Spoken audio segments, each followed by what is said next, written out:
Hi hello viewers, welcome to movie Tadaka. Cinema field అంటే hits and flops common. అయితే ఆడియన్స్ని మెప్పించాయంటే ఆ సినిమాలు హిట్ అవుతాయి, ఆడియన్స్ని మెప్పించలేకుంటే ఫ్లాప్ అవుతూ ఉంటాయి. కానీ ఇండస్ట్రీ హిట్స్ మాత్రం చరిత్రలో నిలిచిపోతూ ఉంటాయి. అలాంటి చిత్రాలు తెలుగులో చాలానే ఉన్నాయి.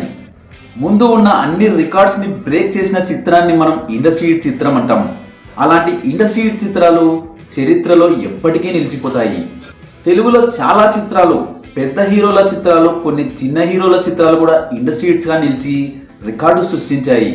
ఆ చిత్రాలన్నీ చరిత్రలో నిలిచిపోయాయి. కానీ కొన్ని చిత్రాలు మాత్రం ఇండస్ట్రీ హిట్ వరకు వచ్చి త్రుటిలో మిస్ అవుతూ ఉంటాయి. ఆల్మోస్ట్ అన్ని రికార్డ్స్ని బ్రేక్ చేసి ఏదో ఒక చోట చిన్న బ్యాలెన్స్ ఉండిపోవడంతోనో లేక లాంగ్ రన్లో కలెక్షన్లు పుంజుకోకపోవడంతోనో ఇండస్ట్రీ వరకు వచ్చి మిస్ అవుతూ ఉంటాయి కొన్ని చిత్రాలు. అలాంటి చిత్రాలు టాలీవుడ్లో కొన్ని ఉన్నాయి. ఆ చిత్రాల విశేషాలు ఏంటో ఈ వీడియోలో చెప్పుకుందాం పదండి. 2006లో విడుదలైన పోకిరి మూవీ అప్పట్లోనే 40 కోట్ల షేర్ కలెక్ట్ చేసి టాలీవుడ్లోనే మొదటి 40 కోట్ల సినిమాగా రికార్డు క్రియేట్ చేసి ముందు ఉన్న ఇండస్ట్రీ హిట్ రికార్డ్ని బ్రేక్ చేసి ఇండస్ట్రీ హిట్గా నిలిచింది. అయితే పోకిరి రికార్డ్స్ 2009లో వచ్చిన మగధీర సినిమా వచ్చే వరకు బ్రేక్ కాలేదు. అయితే ఆ 3 ఏళ్ల గ్యాప్లో పోకిరి రికార్డ్స్ని బ్రేక్ చేస్తాయేమో అనేలా ఫస్ట్లో కలెక్షన్స్ తెచ్చుకొని లాంగ్ రన్లో ఆ ఫీట్ అందుకోలేక ఇండస్ట్రీ హిట్ అవ్వలేకపోయాయి. ఆ మూవీస్ ఏంటంటే 2007లో రిలీజ్ అయిన యమదొంగ మూవీ ఎన్టీఆర్కి చాలా ఏళ్ల తర్వాత పడిన సూపర్ హిట్. తన మేక్ ఓవర్తో టోటల్ చేంజ్ చూపించి చాలా హార్డ్ వర్క్ చేసి ఈ మూవీని తీశారు. 29 కోట్ల వరకు షేర్ని కలెక్ట్ చేసింది ఈ చిత్రం. రిలీజ్ అయ్యే టైంకి పోకిరి తర్వాత ప్లేస్ని దక్కించుకుంది. అసలు ఎన్టీఆర్ యాక్టింగ్ ఈ మూవీలో కేక పుట్టించాడు. మంచి కామెడీ టైమింగ్ని చూపించాడు. డ్యాన్స్లో తన స్టామినాని మరోసారి చూపించారు ఎన్టీఆర్. ఇక 2008 విషయానికి వస్తే సమ్మర్కి భారీ ఎక్స్పెక్టేషన్స్తో రిలీజ్ అయిన Jalsa movie all time day 1 weekend first week రికార్డ్స్ని బ్రేక్ చేసిన ఓవరాల్గా యమదొంగ రికార్డ్స్ని బ్రేక్ చేసి ఆల్ టైమ్ టాప్ 2 పొజిషన్ని అందుకుంది ఈ మూవీ. ఈ సినిమా కూడా ఒక టైంలో పోకిరి రికార్డ్స్ని బ్రేక్ చేస్తుందేమో అనుకునేలా కలెక్షన్స్ తెచ్చుకున్న మూవీకి వచ్చిన మిక్స్డ్ టాక్ వల్ల అది సాధ్యం కాలేకపోయింది. ఇక 2009 విషయానికి వస్తే జనవరి 16న రిలీజ్ అయిన అరుంధతి మూవీ లేడీ ఓరియంటెడ్ మూవీస్కి ఇంకా ఫాలోయింగ్ ఉంది అని నిరూపించిన సినిమా అరుంధతి. విజయశాంతి గారు ఒకప్పుడు అలాంటి ఫిలిమ్స్ చేసేవారు. మళ్ళీ అంతటి ఇంపాక్ట్ని చూపించారు అనుష్క శెట్టి గారు. అందం, అభినయం అన్నీ కలగలిపిన 6 అడుగుల శిల్పం అనుష్క గారు.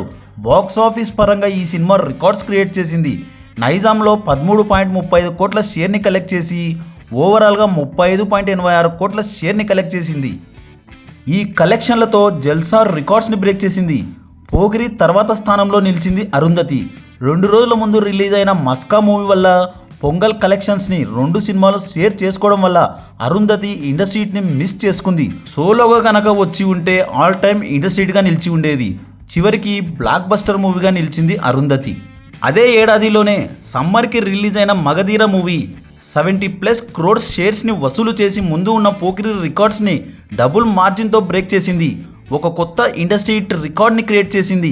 ఇక మగధీర రికార్డ్స్ని కొట్టాలంటే మరో 10 ఏళ్ళు పడుతుంది అనుకున్నారు. కనీసం పోకిరి మూవీ రికార్డ్నైనా బ్రేక్ చేస్తే చాలు అనుకునే టైంలో ఇక 2010 విషయానికి వస్తే ఇండస్ట్రీ హిట్ని పక్కన పెడితే సరైన హిట్స్ కూడా చాలా తక్కువ ఈ ఇయర్లో. అయితే ఒక సినిమా మాత్రం ఇండస్ట్రీని ఊపిరి పీల్చుకునేలా చేసింది. అదే నటసింహం నందమూరి బాలకృష్ణ నటించిన సింహ చిత్రం. చాలా ఏళ్ల తర్వాత జూలు విదిల్చిన సింహంలా సింహ మూవీతో బాలయ్య బాబు బాక్స్ ఆఫీస్తో కబడ్డీ ఆడేశారు. సీడెడ్లో బాలయ్యకున్న క్రేజే వేరు. సీడెడ్లో 7.7 కోట్ల షేర్ని కలెక్ట్ చేసి ఓవరాల్గా 31.48 కోట్ల షేర్ని కలెక్ట్ చేసి అప్పటికి ఆల్ టైమ్ టాప్ 4 బ్లాక్ బస్టర్గా నిలిచింది. మగధీర రికార్డ్స్ని బ్రేక్ చేయడం అనే థాట్ని వదిలేసి పోకిరిని బ్రేక్ చేస్తే చాలు అని అందరూ అనుకుని ఫిక్స్ అయిపోయిన టైంలో ఫస్ట్ డే ఫస్ట్ వీక్ రికార్డ్స్లో మగధీర రికార్డ్ని బ్రేక్ చేసిన చిత్రం దూకుడు. 2011లో రిలీజ్ అయిన ఈ సినిమా సీడెడ్లో సింహ మూవీని బ్రేక్ చేయలేకపోయినా నైజాంలో 15 కోట్లు, ఓవర్సీస్లో 9.6 కోట్లు, ఓవరాల్గా 56.7 కోట్ల షేర్ని కలెక్ట్ చేసి మగధీర రికార్డ్స్కి 15 కోట్ల తేడాలో ఆగిపోయింది దూకుడు. దూకుడు రికార్డ్స్ కొన్నేళ్ల పాటు సేఫ్గా ఉంటాయేమో అనుకునే టైంలో సూపర్ స్టార్ ఫ్యాన్స్కి షాకింగ్ ఇచ్చారు.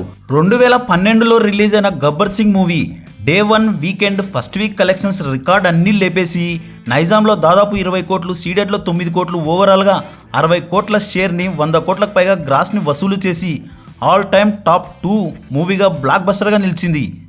ఈ సినిమా పవర్ స్టార్ పవన్ కళ్యాణ్ గారికి కంబ్యాక్ మూవీగా నిలిచింది. ఇక 2013లో అత్తారింటికి దారేది మూవీ మగధీర ప్రీవియస్ రికార్డ్స్ని బ్రేక్ చేసింది. 75 కోట్ల మ్యాజికల్ షేర్ మార్క్ దాటిన మూవీగా పవన్ కళ్యాణ్ కెరీర్లో బిగ్గెస్ట్ ఇండస్ట్రీ హిట్గా నిలిచింది. నైజాం, వైజాగ్, కృష్ణా అండ్ గుంటూరులో ఆల్ టైమ్ రికార్డ్స్ని క్రియేట్ చేసి దుమ్ము దులిపింది. అసలు సగం మూవీ పైరసీలో లీక్ అయ్యి యావరేజ్ టాక్తో మొదలై తర్వాత ఇండస్ట్రీ హిట్ అవ్వడం అనేది సినిమా చరిత్రలోనే మొదటిసారి. ఇక తర్వాత ఇయర్లో రేసుగుర్రం మూవీ ఒక్కటే 60 కోట్ల షేర్ మార్క్ దాటినా మిగిలిన ఏ మూవీ కనీసం 50 కోట్ల మార్క్ కూడా దాటలేదు. రభస, ఆగడు మూవీస్ అత్తారింటికి దారేది మూవీని బ్రేక్ చేస్తాయని ఫ్యాన్స్ హోప్స్ పెట్టుకున్నా అది నిరాశగానే మిగిలింది. ఇక 2015లో రిలీజ్ అయిన బాహుబలి మూవీ తెలుగు మార్కెట్ని, ఇండియన్ స్టాండర్డ్స్ని ఓ రేంజ్లో లేపేసింది. సింగిల్ లాంగ్వేజ్లో ఓవరాల్గా 190 కోట్లకు పైన షేర్ని వసూలు చేసి ఇక ఎవరూ బ్రేక్ చేయని రికార్డ్స్ని సెట్ చేసింది. తర్వాత వచ్చేవన్నీ నాన్ బాహుబలి రికార్డ్స్ కిందికి వెళ్ళిపోయేలా చేసింది బాహుబలి. ఆ తర్వాత నెక్స్ట్ శ్రీమంతుడు ఫస్ట్ నాన్ బాహుబలి ఇండస్ట్రీ చిత్రంగా నిలిచింది. నెక్స్ట్ 2017లో వచ్చిన బాహుబలి 2 తర్వాత ఇక ఖైదీ నంబర్ 150, రంగస్థలం వంటి మూవీస్ నాన్ బాహుబలి హిట్స్ కిందికి వచ్చేసాయి. బాహుబలి కలెక్షన్స్కి దరిదాపుల్లో కూడా వెళ్ళలేకపోయాయి. అలా వైకుంఠపురంలో మూవీ 160 కోట్ల షేర్ మార్క్ దాటి బాహుబలి 1 దగ్గరగా వచ్చిన ఆ రికార్డ్ని బ్రేక్ చేయలేకపోయింది. మరో ఇంట్రెస్టింగ్ టాపిక్తో మళ్ళీ కలుద్దాం. ఈ వీడియో కనుక మీకు నచ్చినట్లయితే like, share, comment and subscribe చేయండి.